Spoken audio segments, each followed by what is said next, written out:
work, one whole day to play. Come on, everybody, wear your roller skates today. It's Saturday, Saturday, Saturday, it's Saturday, Saturday, it's Saturday, Saturday, it's Saturday, yeah. Hello, friends. Welcome to another episode of Career Exploration Saturday. I'm your host, Ebony Tyler. I have real conversations with real people about real jobs. So this week, my guest is Tracey Rogers. Shout out Celebrated Success Board Secretary Pamela Smith for introducing Traceys to our family. All right, Tracey is an accountant. She's been in this field since high school. She talks to us about why a job in accounting can be an option for young people, especially if you love numbers. All right, let's jump right in. Hi, Tracey. Welcome to Career Exploration Saturday. I'm so glad to have you here with us today. Hello, I'm glad to be here and offer any, advice or talk to others and share my experiences. So, we start all the career conversations. Tell us who you were at 16. Did you have it all together? Did you know what you wanted to be when you grow up? Okay. I can honestly say at 16, I had it together. I grew up in a household where my parents really, they were blue collar workers. They were hardworking people, but they really pushed the value of education. So early, I would say in high school, like 9th, 10th grade, I kind of started figuring it out. I guess you're around 14, 15 then. And I knew I was good at math. So I started taking some classes geared towards math and business. I always had an interest in business. And in all honesty, when I was like 16, I took a bookkeeping class. And there was a teacher there, Mrs. Michaels. And she was awesome. She had it all together. She had the business suits, the haircut, the look. She was very professional. I did well in her class, and she actually became my mentor. And she said, did you ever think about a career in accounting? And I said, no, I haven't. And she said, I was an accountant. I left corporate America to come to, become a teacher so I can teach. And it's a great field. You have the potential to, make a lot of money. And at that time, I'm showing my age, but it was in the 80s. And she said, there's not a lot of women. So you might want to think about it. So not only did she teach bookkeeping, she taught accounting 1, accounting 2, accounting 3, all the accounting classes and business classes. So after that conversation with her, and I was getting great, wonderful grades on her tests. So I decided to register next semester for the accounting class, and I took a business administration class, and I fell in love with business. And that's and when I told my parents I thought that's what I wanted to do, they thought that would be a great career. So there I went off. So right after high school, you went off to college. So you took like all these classes while you were still in high school. When I was in high school, I took all these classes as electives. And when I finished, I applied to several schools in New York City. I lived on Long Island, but I was born in Brooklyn and I missed the city. So I applied to, several schools, and I got accepted to Pace University. So I graduated in June. During that summer, I worked 2 jobs. And in September, I started classes right into, my accounting major, and went through with that. I did have some bumps in the road, in all honesty. It took me about 7 years to get my degree. And because while I was in college, my parents got divorced. And it was very traumatic for me. It really was. And it made things financially difficult for me. So I had to work more, maybe take off a semester, go back, take off a semester, go back. And that's how I did it. But I was determined to finish. I had worked in factories and, in retail in the mall. And it just, I realized that school was the answer. So that's what prompted me to really get it in gear and to finish. Now, the classes that you took, the accounting classes in high school, they definitely prepared you for what you were facing in college. Is that? Yes, it did. Yes, it did. Yep, debits and credits. Accounting is all debits and credits, and it's a lot of math. Anyone going into that field, I would say the best skill set you would need to be successful is to have good math skills. When I say math skills, no, you don't need to have calculus or statistics. That's not part of accounting. That's just classes I feel that are taught to you to help with your analytical thinking. Accounting now, especially with Excel and all the software that we use to get the work done, basically, if you're good at adding and subtracting and dividing, you can survive. You do have to have the love of numbers, though. You definitely have to have a passion for that, which I do. And I would say attention to detail. You have to pay attention to detail. Accounting has different fields. It has taxes, it has auditing, it has general accounting. The reason I say attention to detail, if you decide to become a tax accountant and you're doing people's tax returns, you have to pay attention to detail. You don't want to make a mistake on their tax return. You could cause them penalties and really hurt them financially and ruin your own reputation. So that's why I say I think attention to detail is very important. And I would say you have to be very organized. Those are the skills that I see that will really propel you in this field. So, like, what type of job did you get, like, straight out of college? So you said it took you 7 years to get your degree, Yes. but you were also working, so Yes. you had some work experience as well. So combine Exactly. that with your degree, like, what type of jobs were you able to get? For sure. I worked at I had two different full-time. I worked full-time and I went to school at night and on the weekends to finish up. And I worked in accounts payable, which helped me. And I worked in accounts payable and I did, let me see, both jobs. I worked at a nursing home and I worked in their finance office. I did accounts payable. It was a great opportunity because they also gave me aid towards school. So whatever class I took, besides taking out like a student loan or paying cash, they would also help me with my tuition. I forgot what the exact amount they gave me, but it had to be at least 50%. I stayed there for a couple of years and then I went into non-for-profit and I worked there as an accounts payable clerk. And they gave me full tuition. Long as I got a B or better, they reimbursed me for my tuition. So I would also like to tell people because scholarships, yeah, there's scholarships out there, but you know what? Everybody's smart. So you also have, you got to hustle. So I really tried to work for companies that offer tuition reimbursement. Like Chase, a lot of the banks have tuition reimbursement, but these two small companies did. Now, once I finished, I did not sign any type of agreement that I had to stay on. So I decided to leave.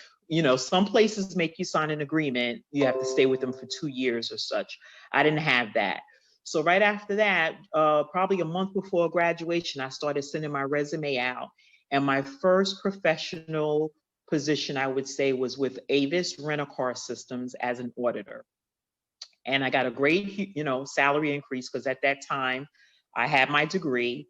And I went on the road doing internal audit for about a year. And that was located in Garden City, New York.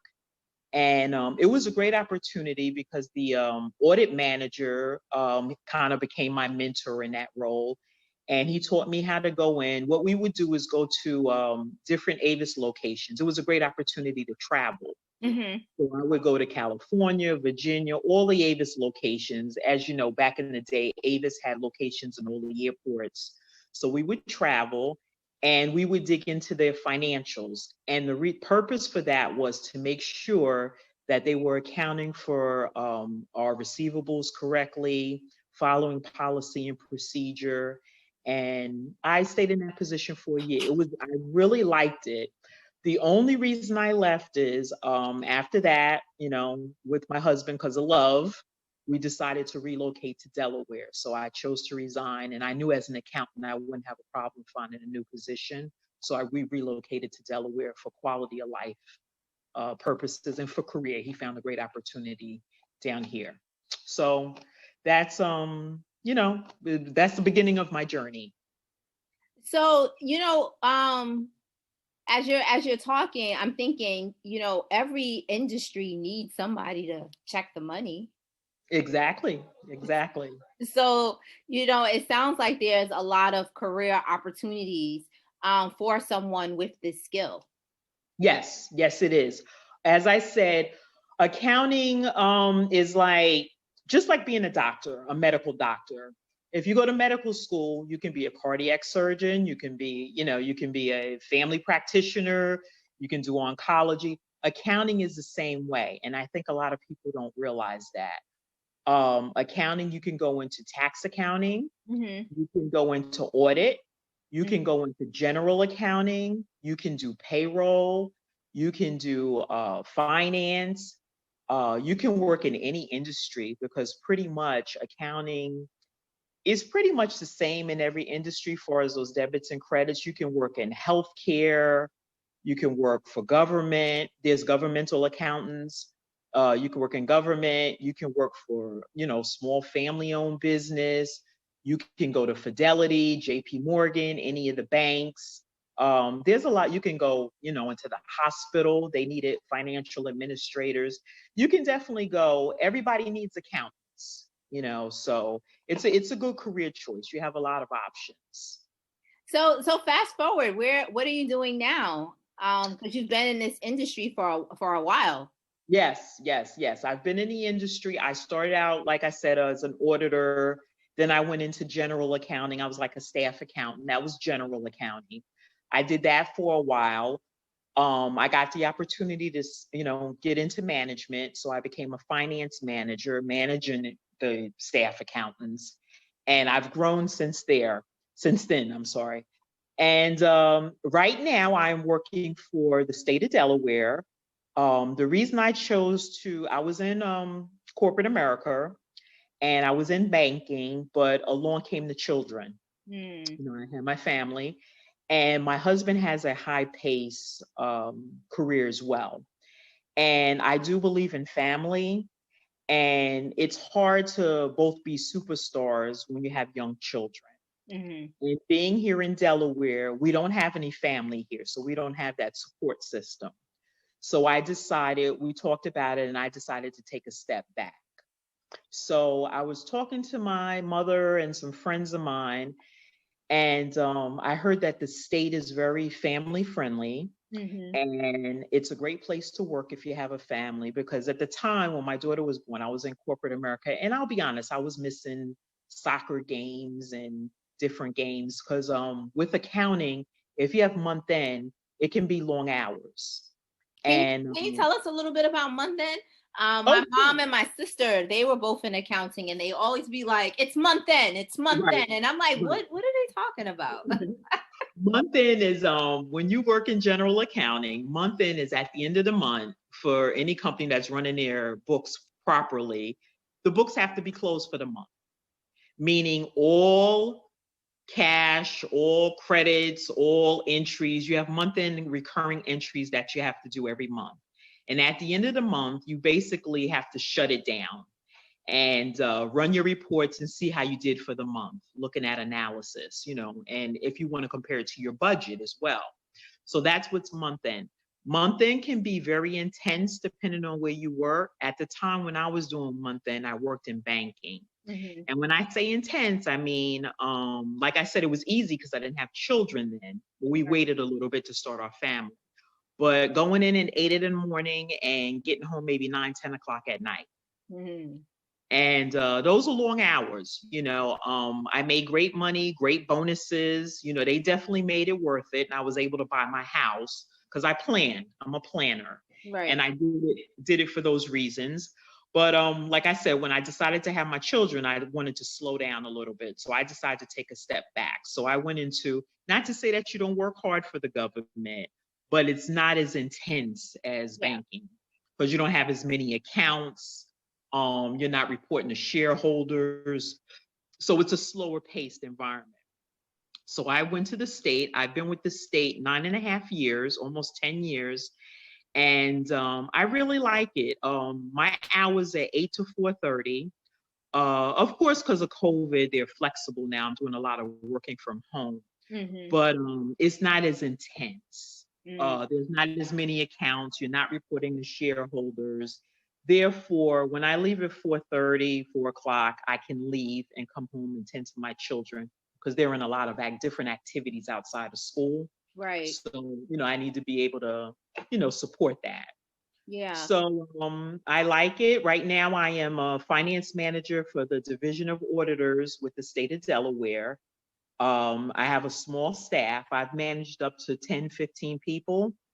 Right now, excuse me, I have a small staff, 2 people, and I have a fantastic director, and I really like it. I really like it. I go to work, I get my job done, and I come home. If anything needs to be done, of course, I put in a couple of hours on the weekend, but my main focus when I go in, I get my work done and come home. But there are, like I said, you don't have to do this in accounting.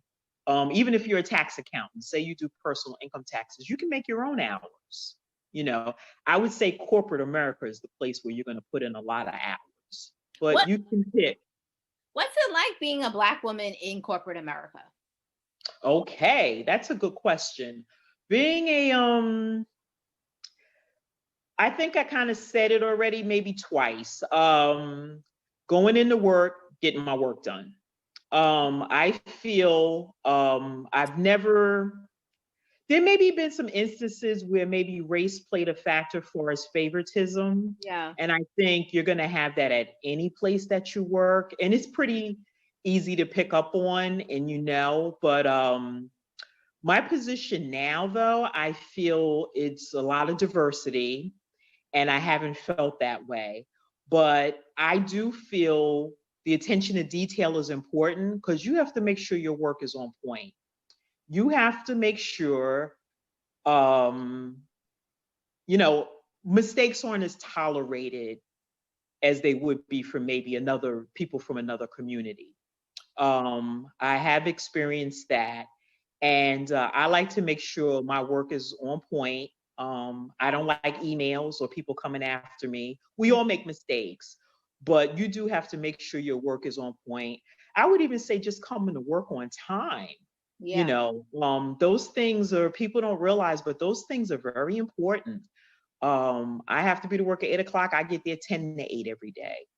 You have to carry yourself in a professional manner. You have to watch the way the language you use as well. Um, you're not at the family barbecue. And unfortunately, I've had staff that I've had to correct in that manner. Keep the streets and work separate. Um, Maintain your professionalism. Let them know that you're confident and that you know what you're doing. I've had to remind people of my credentials. Mm-hmm.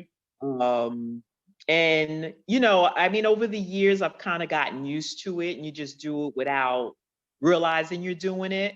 But, the main thing is, to me, I get into work. I'm not texting all day or on the phone with personal phone calls. I find that's a mistake. I think a lot of people make in our community. I go in there, I get my work done. I check my work. I even taught my kids when they do their homework, I review everything 3 times before I turn it in because I want to make sure that it's accurate. And I don't want my boss finding a mistake that I could have caught myself. Mm-hmm. Mm-hmm. And I think that's the pressure that you feel as a Black woman, in the working world. You Yeah. have to be three times better. You have to also read the room Yeah. and understand the workplace culture. And Yeah. sometimes I feel like a lot of young people they don't get this information. Mm-hmm. They're kind of like thrown into the work environment and then have to kind of like navigate it. Okay. Especially if they don't have a mentor or Right. know what's expected. So thank you for sharing that. Thank you for sharing that. Yeah, because the main mistake I see, because I have on my staff, I've had people of all ages, Mm-hmm. and I think this is where the generation gap comes in. And I don't mean to criticize our young people, but I even see it in my own kids. Like a lot of things at work, the texting at work, you can't do that. Right. You got to get to work on time. you shouldn't be arguing with your boyfriend or girlfriend on the phone during work hours. Right. Handle your business. Handle your business. Show them that you're professional. Now you might see other people doing it, but they're gonna get away with it maybe, and they're gonna call you out. So if you want the respect too, you got to earn it. You Right. got to earn it, and that's conducting yourself in the proper way as well. Because people are always watching. Yeah, yeah. Oh, yeah. They're always going to watch you. Yeah. Yeah. Black men, black women. Yeah, they're always going to watch you. Yeah. Yeah. Yeah, definite. So you also have a master's degree in business administration. Yes. What led you to go and get your master's? Oh, sure. When I was working as you see on my resume, I worked at MBNA America. That was in banking for 5 years. That was when I started there. I did not have children. And again, they had tuition reimbursement. And I knew that at the time it worked. Like I said, I was making great money, great bonuses, but I knew I wanted to start a family one day. Yeah. So I really knew that I probably wouldn't retire from that position because it wasn't a job that I could stay at. Like I said, I'm a planner, and it wasn't a position I could stay at with children. So I said to myself, you know what? Before I leave this organization, I'm going to get something from them. And they have 100% tuition reimbursement. Oh, wow. Yes. So myself and 2 other young ladies at the time, they didn't have children as well. We all decided to start taking, graduate courses. Yeah. And I said, you know what? I'm going to knock this out in 2 years, get this full tuition reimbursement. I'm going to walk away with an MBA for free, because for somebody that had to pay for their education, I realized the value of an education. Yeah. And it's not too many companies now paying 100% tuition reimbursement. Yeah. Right. So I started taking some classes after work and on the weekends, the 3 of us together, and we strategized. We would take the same classes. We would make sure when we made our schedule, we took the same classes, the same semesters. The reason being is we all worked at the same company. And on our lunch break, we could go in the close the door and go in the conference room and do homework together. We will buy one book and photocopy the chapters and share with each other and split the cost of the book 3 ways. So we really strategized. So the 3 of us got through it in 2 years and graduated and got our MBA. And the company, it would have probably cost me at that time $15,000, but basically the only thing I paid for was parking and the textbooks. That is an awesome story. Yeah, so I graduated, and as soon as I graduated, I got pregnant. Like 6 months later. So it was, I knew I couldn't go to school and work full time and take care of a baby. It wouldn't be fair. Yeah. So yeah, that's how I did it. Tracey, you out here just strategizing on life and making it happen. Yeah, the man that gets ahead is a man with a plan. That is the truth. Yeah. My dad always said that. So I'm a planner. I try to plan. You can't plan everything, obviously, but as much as I can, I try to plan my life. I do. Yeah.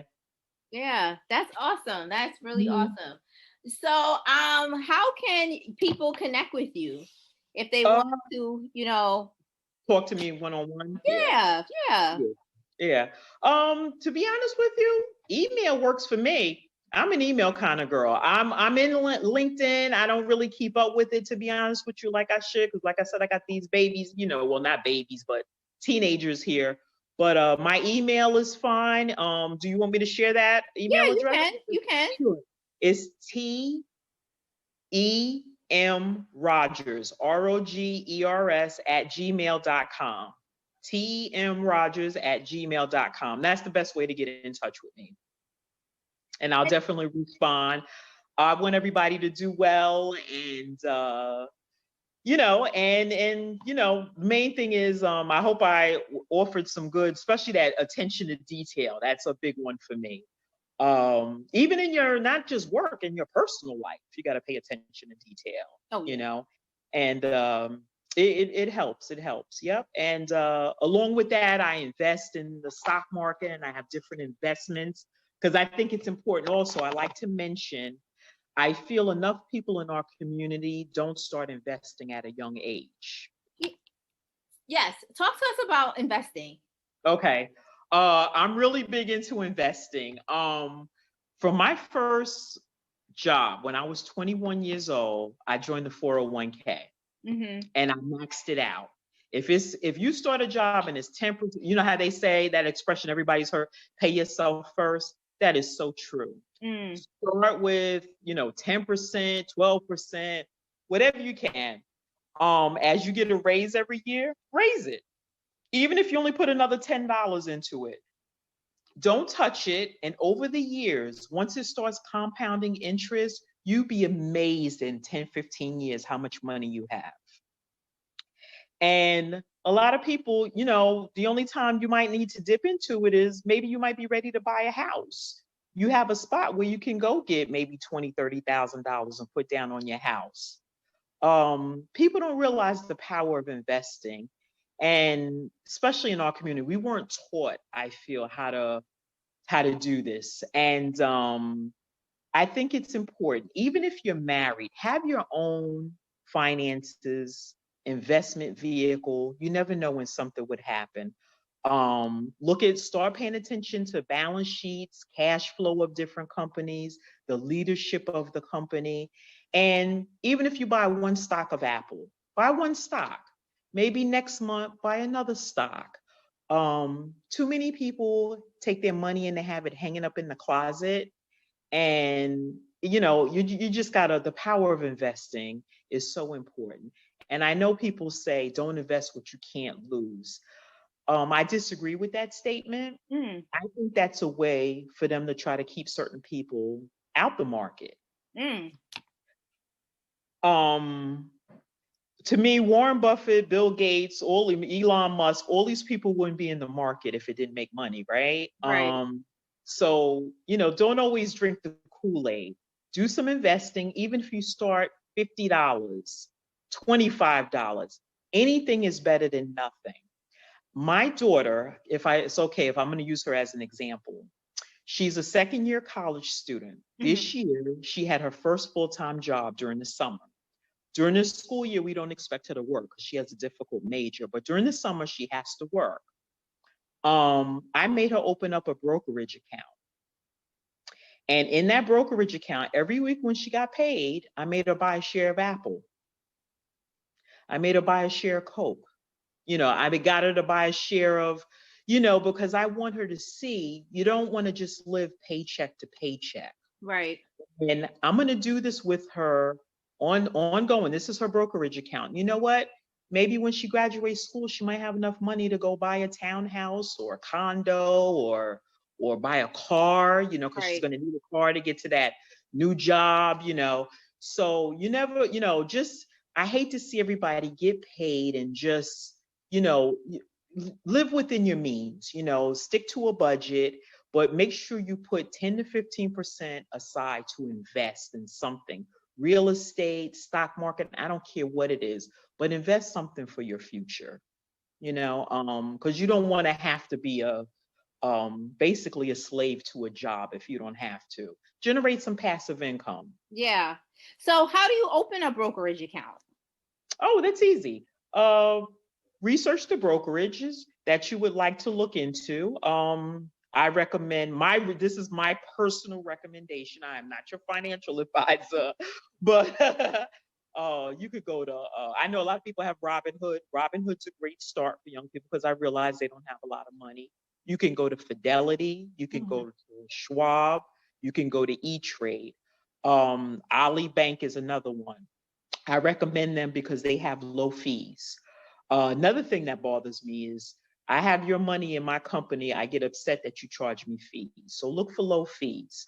Okay. And once you open it, you can start some of those accounts with $50, $100. Start doing your research. My first stock I bought ever was Apple. Okay. Reason everybody has iPhones. It's a good, solid company. They're never going to go out of business. They pay dividends. but pick one company and just start investing in it. I got my daughter started in Apple first. It's a good company. And as you start to build your portfolio, you'll have 5 shares and 10 shares. And I recommend try to get to 25 shares. Then maybe look at another good company. It could be Starbucks, or it could be Coke. It could be AT&T. Any of these companies are good. I recommend investing in good, solid companies, and just let the money sit there, and you'll be surprised over the years how much money you'll have. And these stocks are doing well during COVID. Yes, they are. Yes, they are. Yes, they are. Yeah. The reason I'm starting small, because I know this video is going to be shown to young people. I know it's not a lot of people that have $500 to buy one stock, So start small. I mean, you can start with Coke. Coke is like $50 a share. Start with that. Once you get 25 shares, even if it takes you a year, then maybe go to Apple. They're $130 a share, and that's how you start to build your portfolio. And look at these companies, make sure they do. Microsoft is another good one, Starbucks, Nike, because I feel I spend a lot of money with these companies day to day, as I'm sure you do. We all have the iPhones, we buy Nike sneakers. Why shouldn't you own a part of the company? I don't just look at it as stock. I look at it as, I drink Coke. We like Coke in this house. We like Sprite. Why not own a part of the company that you spend money with every day? Tracey, that was excellent advice. And I'm going to totally share this video with my own son, who keeps asking me for an account. Excellent. He wants a brokerage account. He's been asking for a while now. But now I feel like I have a place to start with him. Yeah, absolutely. You know what? Take that birthday money that he gets, birthday money, Christmas money. Yep. Put in, I keep $5, put $5 into the account. You'd be surprised. And it's teaching, that's how you build generational wealth. Because I mean, with like my accounts, this is stuff I'm going to pass on to my children. It's not just for retirement, it's things I'm going to pass on to my children. Tesla, as everybody, I mean, I know Tesla is very expensive, so that's why I'm starting small. But like Coke, yeah. You can start with NEO. EV is the way. Electric vehicles are the future. Start buying some EV stock. Look into some companies. There's other companies besides Tesla. But this is how you start to build wealth. Because working day to day, your paycheck is not enough. It's not good. It's not enough. No. So you have to build some passive income. Right. And like I said, you like Nike, buy Nike stock. So things that you just think about, things that you use day to day in your house that you can invest in that company, Thank you so much, Tracey. This was awesome. Okay. I hope I can, anytime. It was a good conversation. Any more questions? No, I'm just going to pause. Thank you. Okay. Thank you. Thank you so much, Tracey. So some takeaways are, if you have a love of numbers, if you understand the importance of attention to detail and are organized, perhaps a career in accounting is for you. 2, accounting is a job that is in almost any industry. If you decide to move, chances are you'll probably be able to find another accounting job. And 3, working for companies that offer tuition reimbursement is a wonderful option to help you stay educationally debt-free. And how about Tracey's story about working with her peers to achieve her goal? Thank you so much, Tracey, and welcome to the Liberated Success family. Thank you for watching and listening all the way to the end. If you find our work impactful, informative, and important, show us some love with a donation.